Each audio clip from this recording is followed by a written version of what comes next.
Hello বন্ধুরা, Sulata cooking রেসিপির পক্ষ থেকে তোমাদের সকলকে জানাই স্বাগত। আজকে আমি মজার একটি রেসিপি নিয়ে হাজির হয়েছি, পটলের ভর্তা। আর এই ভর্তাটা এতটাই মজার যে বন্ধুরা একবার খেলে বারবার খেতে মন চাইবে, এতটাই মজার। আর আমার বাসায় আজকে মেহমান এসেছে, আর তাদেরকে আমি এই পটলের ভর্তাটা করে খাওয়াইছি। খাওয়ার পর তারা তো আমার ভর্তা খেয়ে ভর্তার ফ্যান হয়ে গেছে, এতটাই মজার হয়েছে। আর বারে বারে বলতেছে যে বলো তো বৌদি ভাই, এই ভর্তাটা কিভাবে করেছো।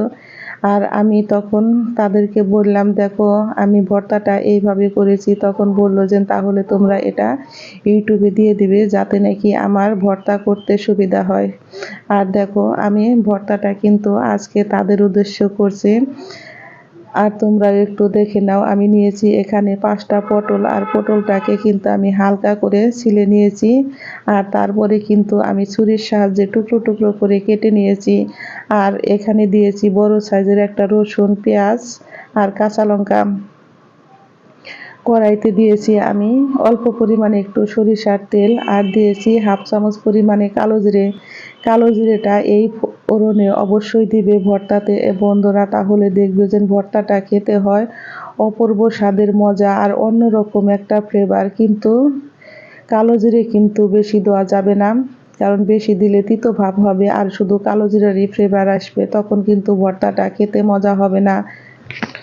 আমি এখন পটলগুলোকে বেশ ভালো করে ভেজে নিব। আর পটলগুলো যত ভালো করে ভাজা হবে ভর্তাটা খেতে হবে দুর্দান্ত মজার। আমি দিয়েছি হাফ চামচ পরিমাণে লবণ, আর লবণটা দিয়ে কিন্তু আমি এখন পটলটাকে বেশ ভালো করে ভেজে নিব।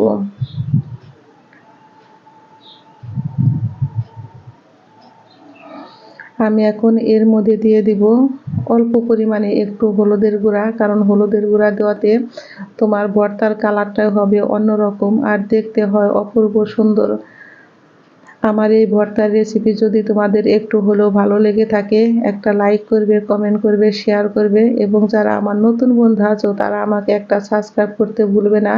আমার নতুন পুরাতন সকল বন্ধুকে জানাই আমি অসংখ্য অসংখ্য ধন্যবাদ।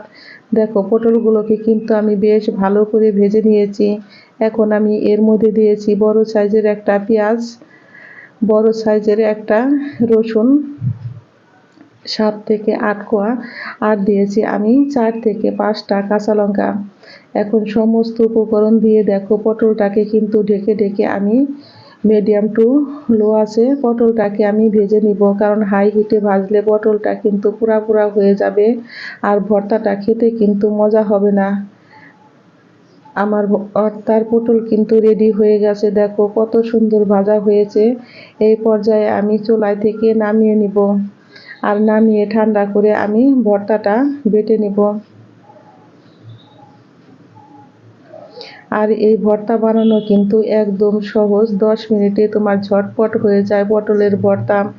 আমি নিয়েছি শিলপাটা, আর শিলপাটায় কিন্তু ভর্তাটা বেটে আমি রেডি করে নিব। তোমরা যদি কেউ ব্লেন্ডারে করতে চাও তাহলে করতে পারো, কিন্তু আমার কাছে কিন্তু পাটায় বাটার ভর্তাটাই কিন্তু বেশি মজার হয়, কারণ এর স্বাদটাই আসে অন্যরকম। তোমরা অবশ্যই একদিন পাটায় এভাবে পটলের ভর্তা বেটে খেয়ে আমাকে কমেন্ট বক্সে জানাবে যে কার কেমন লেগেছে।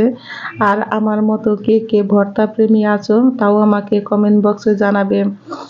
দেখো কথা বলতে বলতে কিন্তু আমার ভর্তাটা বাটা রেডি হয়ে গেছে। আমি একটা বাটা দিয়েছি, এখন দ্বিতীয় বাটা দিয়ে আমি এখন ভর্তাটা রেডি করে নিব। আর দেখো খুবই ঝটপট অল্প সময়ে কিন্তু ভর্তাটা বাটা হয়ে যায়।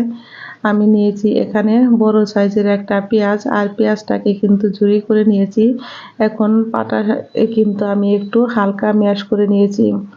তোমরা যদি এইভাবে কাঁচা পেঁয়াজ না দিতে চাও তাহলে কিন্তু পেঁয়াজটা ভেজে দিতে পারো, কিন্তু আমার কাছে পটলের ভর্তাটা এইভাবে করেই খেতে বেশি ভালো লাগে, সেই জন্য আমি পেঁয়াজটাকে এইভাবে করেই দেই। আর দেখো নিয়েছি আমি এখানে সরিষার তেল, আর অবশ্যই ভর্তার শেষে সরিষার তেল দিয়ে একটু মেখে নিবে, তাহলে দেখবে যে এর সেন্টটাই আসে অন্য রকমের মজা। আর যে কাউকে খাওয়াবে সেই কিন্তু তোমার ফ্যান্ট হয়ে যাবে, আর পাশের বাসায় কিন্তু ঝগড়া লেগে যাবে যে তোমার এই ভর্তা এতটাই মজার হয় কিভাবে। দেখো আমি একদম পারফেক্টভাবে তৈরি করে নিয়েছি পটলের ভর্তা রেসিপি।